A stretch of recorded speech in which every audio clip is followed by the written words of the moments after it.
I just sat down with the dog's guardians, and we have two of the dogs in here kind of sleeping. We have Pippin and Kindle, and the third dog is Timbo. Timbo, who is kind of hanging out. There's a garage sale going across the street, so I think that dog is basically on patrol. All right, so in this video, we're going to cover potty training. I want to start off by going over a couple things that these guardians know not to do, but in case anybody watching at home.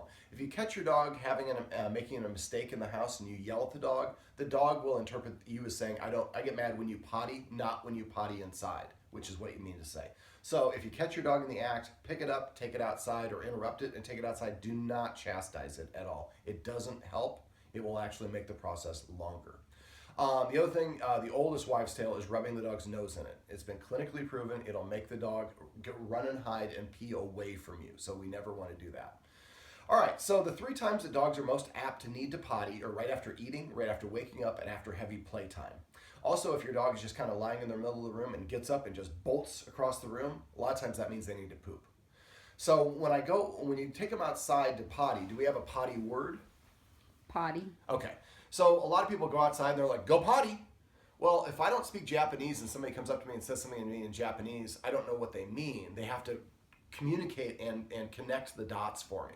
And a lot of people fail to do this for their puppies. So what we want to do is when we take the puppy outside, I give it 5 minutes to go every time I take it outside. If it's not going in 5 minutes, it's not going to go.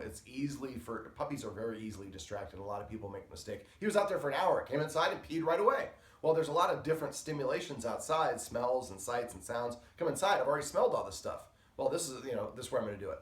So what I do is a lot of people just are happy with their dog to potty anywhere outside. What I wanted my dogs to go as far away from my house into kind of a dead zone where I have kind of coverage from a tree.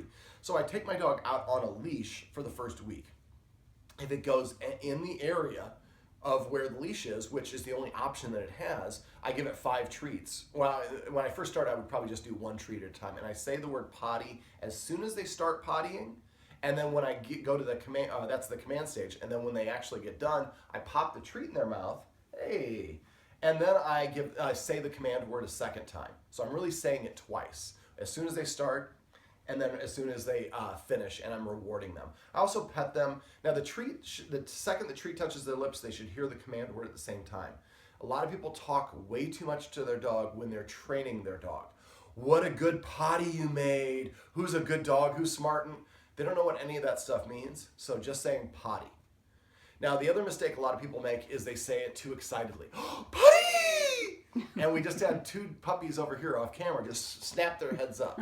So that can interrupt them and stop them from completely evacuating their bowels. So when they say they start going potty, potty. Just say it in a normal tone of voice. And then when they get done, then you say it again in a normal tone of voice and add a little bit of scratching, in their favorite spots. Now what I do is I do that for about a week where I'm taking the dog where I want it to go. Then at the second week, I go out to the same spot, but I don't have the dog on a leash. But I let the dog sniff that I have a treat and take it over to the spot. Sometimes the first week or so, I'll give them a treat just for moving to that spot. And then if they go in that spot or in that area, I give them 5 treats. Potty, potty, potty. If they go a little bit closer to the house, they get 4 treats. A little closer to the house, even still 3 treats. If they just go anywhere, they get 1 treat. So you give them an incentive to go in the place you want them to go. Otherwise, they just go right at the first place. There's grass, and then you have yellow grass there or dirt later on. So those are great ways to get your dogs to understand what you want. Now, the other thing, and puppies usually take anywhere from 2 to 4 weeks on average to potty. To learn to be potty trained, so it's a little bit faster. I always when I'm potty training, I try to take the dog out once an hour, just on the top of the hour, on the bottom of the hour, whatever you want to set your alarm or just get in a habit of doing it. And then the more consistently you reward the dog with positive reinforcement, the easier it's going to be for the dog to get the connection. Now, the last little thing we talked about a little bit off camera was teaching the dog to ring a bell. Now, the biggest mistake most people do for this is they hang the bell from the doorknob. The dogs, or not just puppies, but dogs learn through association. So if you want to teach your dog to potty using a bell, what I usually do is teach a command word first. And once they're familiar with that, then I transition to the bell. A lot of people do too many things all at the same time. And what is the command word? Is it potty? Is it the bell? I hear the bell anytime anybody goes in or out the door. So it doesn't necessarily always mean potty, and the hanging it from the doorknob is the big mistake. So you want to hang it next to the door so that when you open the door, it doesn't ring at all.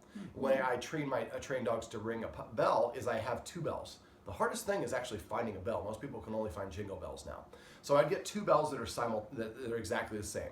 When the dog goes out, after will potty, the nice thing about having a potty word, if you say potty and the dog looks at you like that, then you know they don't have to potty. If you say potty, then you know that that's a yes. And when you're traveling or in your car or at a friend's house and you don't have a bell, it's nice to be able to communicate that way. That's why I always want to start out that way. When I want to train them to ring a bell, I have a bell with me when I go outside and I have it clamped so it makes no noises whatsoever. As soon as they start peeing or pooping, I gently start ringing the bell. As soon as they complete, I clamp the bell so it stops making a noise.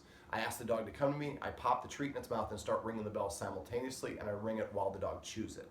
This way, the only time the dog hears the bell ringing is while it's eliminating or while it's being rewarded.